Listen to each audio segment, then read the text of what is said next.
Hey guys, it's Linz. I have some amazing, super people in my life. You know, the kind of person that you walk down the street and they're just giving, loving, and amazing, and they just give everything that they have to make sure that everybody around them feels amazing. This is my doctor. He knows what I'm doing, and he offered to come on and give us some incredible advice and also a little bonus at the end for anyone who's suffering of any kind. You're going to be so happy, so please take the time and listen to him. I went over there, I filmed this with him, and I am so excited to introduce you. He's just the most beautiful person in the world, and the fact that he is coming on here and just helping us, just helping. That's what this is about. So take a listen, and I will see you in the morning, okay? Let me know your thoughts. Bye, guys. Here it comes. Hey everyone, it's Linz, and I am here at my favorite doctor's office. This is Dr. David Lipman. Hey. I brought him here today, or actually I came to him today because I see him regularly, but also because a lot of people are telling me they're having a lot of pain. And I want you guys to be able to work out and take care of yourself phenomenally, and this is the man. But before I get into him showing you exactly how to take care of the problems, you know, with your hips, your back that you're complaining about, your knees, all of that, which is going to be so helpful for you to do at home, I want to tell you why exactly this amazing person became a chiropractor. Yeah, so I was actually being groomed at a young age to be going into my parents' my family business, which is plumbing manufacturing. And then in my mid-teens, I had a significant neck injury. I actually broke my neck in a motorcycle incident. And it was ultimately a chiropractor that pointed it out to me from an x-ray, and then with the adjustment actually got me out of pain and functioning like immediately. Insight, or the light bulb that went off for me, was that just because you have structural damage doesn't mean that you're going to have pain. So the other component, as I've learned over time, is the mechanical problems that exist from either structural damage or just the wear and tear of daily things, even without an incident that breaks your neck or does something significant like that. So that started my whole journey and letting me know that there's more to it, and that was my way of understanding that this is important information. I learned something from this incident as a patient, so I felt compelled to actually pursue this career so I can share that information with others, because I had never heard of that before. So that's what became important to me. So fortunately, after 34 years of doing this and having more injuries too, lumbar disc rupture 10 years ago, all those things, I never had surgery. The shoulder was dislocated when I was 5, and there was more injury from that. So all of this has really given me insight onto how to help manage this for myself and to help you manage it for yourself. There's specific mechanical mechanisms in the body that keep us, correct in terms of how we bear weight and we move. And when you're doing certain exercises and certain things are starting to make you feel tense, tweaked, or even pain, that means that something in that mechanism is off, and some basic stretches and strengthening movements that I can show your audience now that can help reset those mechanisms. And if you do it on a regular basis, it'll give them a chance to get into those dysfunctional positions where your new normal is dysfunctional. And it's really easy to do once you understand what to do. So I'd like to start by showing you some basic stretches and stability exercises that anybody can do and really help you, even if you're working from an area of discomfort and pain. So Dr. David, I want to tell you what we concentrate on, right? Mm-hmm. So I'm gonna have Dr. David show us what to do based on our type of workout, which is the type of workout that we do is so much lower body because we're trying to lean out. So we're working with our largest muscle groups, our quads and our glutes. Mm-hmm. So we do a ton of squats. So we are down a lot like this, mm-hmm. right? We have a ton of lunges. Look at your funky socks. Mm-hmm. We have a ton of lunges. And then when we're lying on our side, we'll do a lot of like leg raises or bands, resistant bands. So we're working with our hips, our booty, and our quads every single day without fail. And I am having some people come saying I'm a little here, or a little sore, especially for the abs. I do a ton of abs. And when people have to put their legs out, you guys know what I'm talking about, just showing Dr. Dave. When you have to put your legs, I tell them to put their hands underneath here because people are saying that their back hurts if they do it like this. So I want to make sure that I'm giving them the right exercises afterwards, stretches. And if we could address those areas that would get injured and protect them with the exercises that you show us, or the actual stretches, that would be amazing. So one of the things, and Lindsay just mentioned this, there's a lot of information out there that talks about your core, your abs being strong. Now your abs are going from your ribs to your pelvis, but deep to that and largely unknown by many people, is your psoas muscles, which actually attach to the front of your spine. So your spine, again, going from the front, is all the way deep towards your back, but those muscles go right from the front of your spine on either side. They come through your pelvis and attach to your hip, so they flex your hip. So when you're moving your hip, meaning your thigh, you're not actually using your abdominal muscles, because that would be pulling your pelvis to your ribs.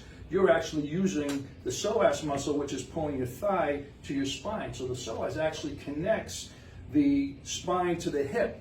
So now, when you're in the position that you're describing, you're actually, yes. So you're moving the hip joint now is the axis of rotation. So that's creating stress and tension on those muscles in front. And if there's any dysfunction there, it's going to cause compression on the spine from the front. You're going to feel it in the back where the joints are and where there's a lack of movement and mobility and stability as a result of that. So the focus is, number one, get those hip flexors to be stretched out. Number two, to get those glutes to be stretched out, because the hip flexors and the glutes are in opposing directions. Hip flexors flex the hip, the gluteus maximus extends the hip. And that mechanism is part of how to properly stabilize your pelvis, your spine, your hips, your whole complex down there. So stretching the hip flexors, stretching the quads, the glutes rather, and then doing hip bridges to actually engage the glutes as an extension force. Which actually, yeah, absolutely. Which actually helps to reset that mechanism properly. So, as an example, when you're going down, too, just to kind of point this out, if you really engage your glutes and you squeeze them actively and deliberately, that's going to take a lot of the pressure off the compression in the front of your spine. So, as well as you can modify by having people put their hands there, if they contract their glutes really deliberately, that can also create that same effect, but more mechanically correct, so to speak, instead of creating a crutch. Okay, yeah, and I like that. Okay, so what Doc's saying, because he's so intellectual, sometimes it's hard for me to understand what he's saying, but I get this one, I get it. Okay, so what he's saying is that when you're engaging your glutes in this position, guys,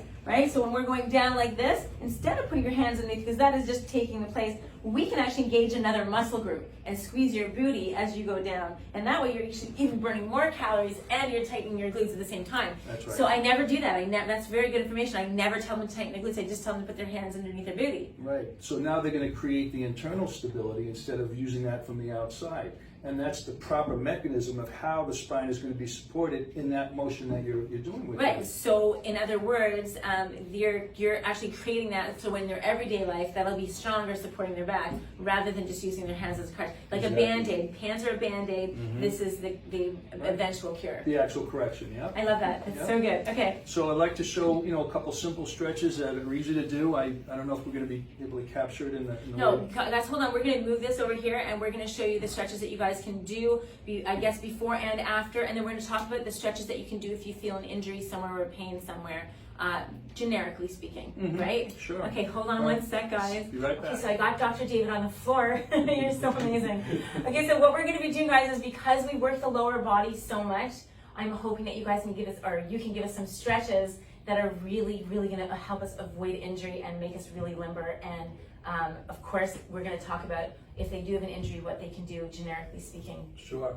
So, because you guys are doing so much of the lower body stuff involving the hips, the low back, the pelvis, the legs, that the first things to do is to make sure all those areas are mobile and stable and functional. So the best and easiest way that pretty much anybody can do will be starting as follows. We're going to start with what we call the runner's lunge.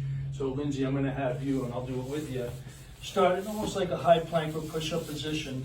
Then choosing either side, bring that foot forward, just outside that forward hand.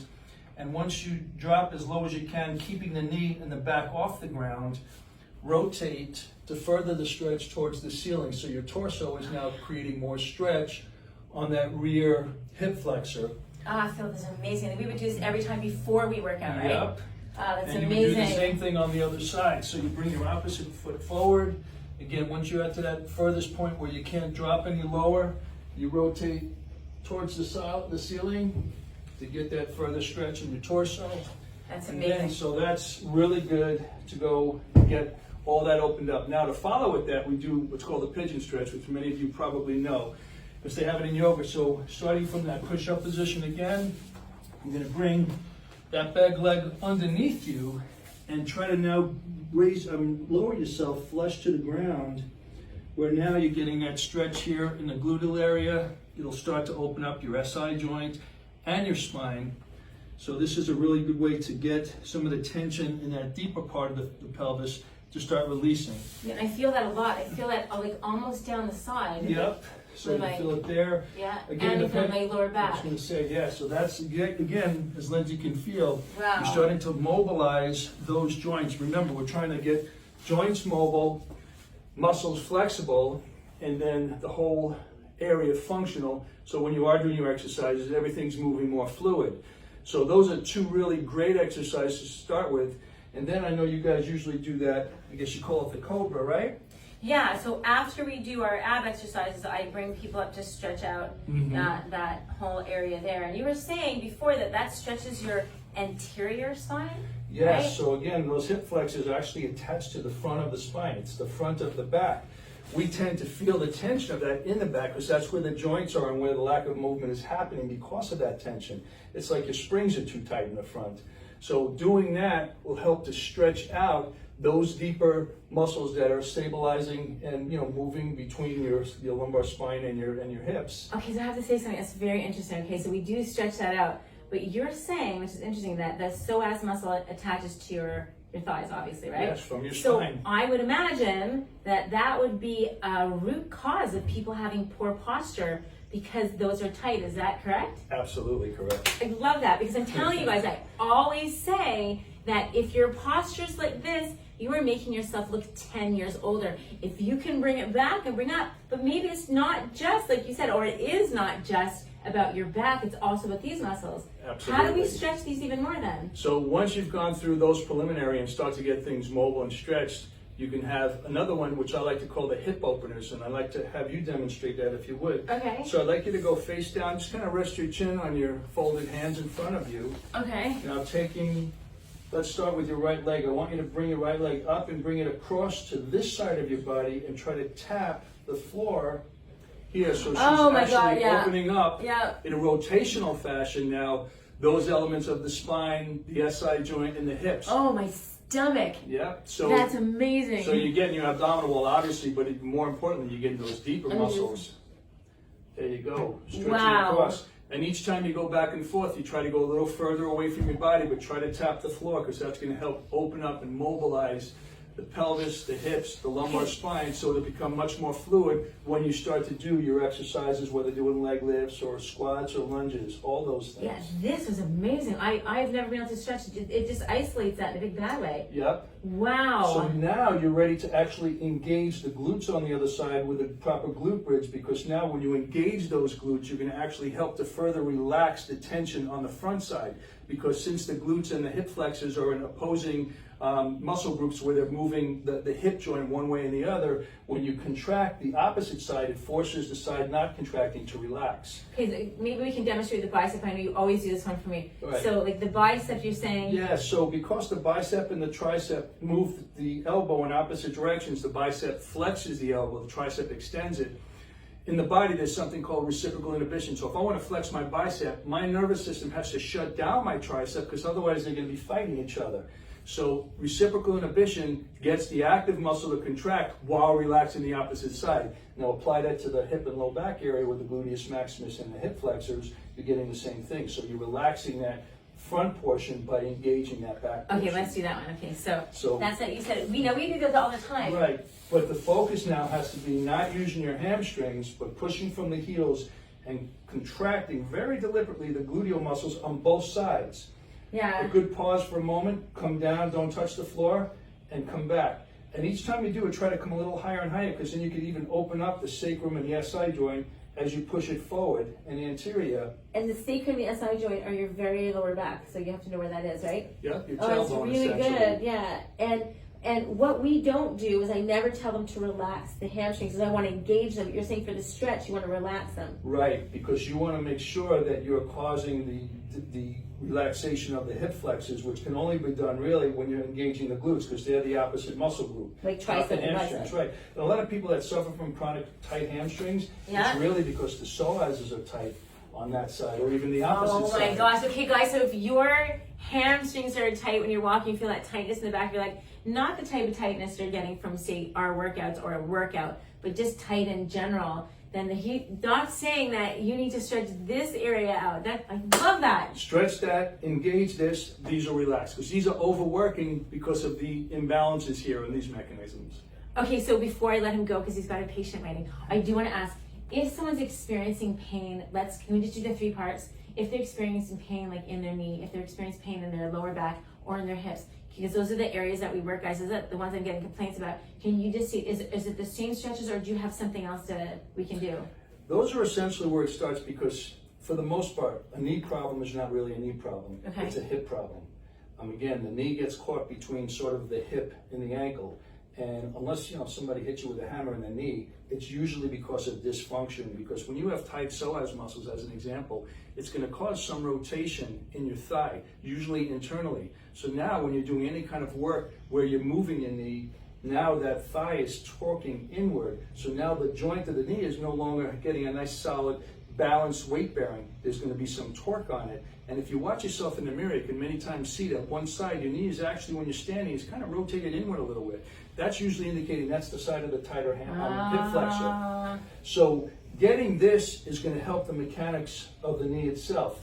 Now, of course, if you have a direct knee injury, that's another thing, and that becomes a little bit more complicated. I'm talking about exercise related. Yeah, exercise related. I find that, unequivocally, when you're loosening up and restoring these proper mechanisms of weight bearing and motion, the rest of the stuff just kind of drops down and fixes. Because remember, we say, where you feeling pain now, where it's coming from. It's where it's ending up.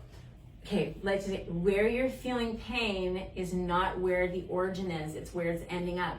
So, for example, like you just said, you guys can actually look in the mirror and take a look at your knees. If you have one knee turned in, you know that side is the side that your psoas muscle, so you need to stretch it. So, Doc, is this something we should be doing before and after those stretches? We're going to incorporate all these stretches from now on in the beginning and the end? I would say yes, because being that this is so important to the whole mechanism, if you do this a little bit each day, it's not going to get a chance to create that dysfunctional situation anymore with so many of your people that are exercising with you are getting. So if you do this before and after, you're able to keep that mechanical situation going properly, and you don't give it a chance to kind of get dysfunctional again and build. That's amazing. Okay, I cannot thank you enough. Please, again, that was really nice of you to extend your accelerates, okay? Yeah, of course. Okay, so Yeah, sure. Dr. David's going to extend. If you're having an issue beyond what we've talked about, he can actually see you through Facebook and see you through Zoom. Yeah. And he's willing, because he's so wonderful, and because we have a good relationship and whatnot. You're willing to do this for my people. That's really nice. Yeah, it's just because I get to help people. Listen, there's many ways to help people. I have many opportunities when, if I'm not the one that's going to help somebody, if I can send them to the right place and they get help, then I did my job. If I can give you some advice and show you something more specifically about your situation, look, it's your body and it's your responsibility, and you have to do the homework. I can just give you the assignment. Okay, that's amazing. And there's no cost, you're saying, for them, right? That's really nice. We can't thank him enough. And guys, I know a lot of you don't live in Boca, but if you do live in Boca, excuse me, you do have an issue, they can also come see you, right? Absolutely. You're taking patients? Well, I come Yes, see him, so I know. of course. And he wears a mask and the gloves and everything else. So if you guys are having anything beyond this that you need, by all means, here's his mask. By all means, but take advantage, guys. If you are not feeling good, I don't care if you're in Israel, I don't care if you're in Timbuktu, guys. If we have somebody who's amazing, I've been with him for years, and you're not feeling like something's weird when you're working out, have him take a look at it. It's no cost. He's just an amazing human being. I am so grateful. Thank you so much. And I will leave the number up here, Dr. David, for people to call you. Call or text. Or text. And if you want to come in, if you are in the Boca area and you do have a problem, you can also come in like I do. So, it's all good. I can't, social distancing hard. Air hugs to you. Too. You guys are amazing. Thanks for watching. And again, amazing. We cannot thank you enough. We're so grateful. My pleasure. Bye, guys. Bye-bye.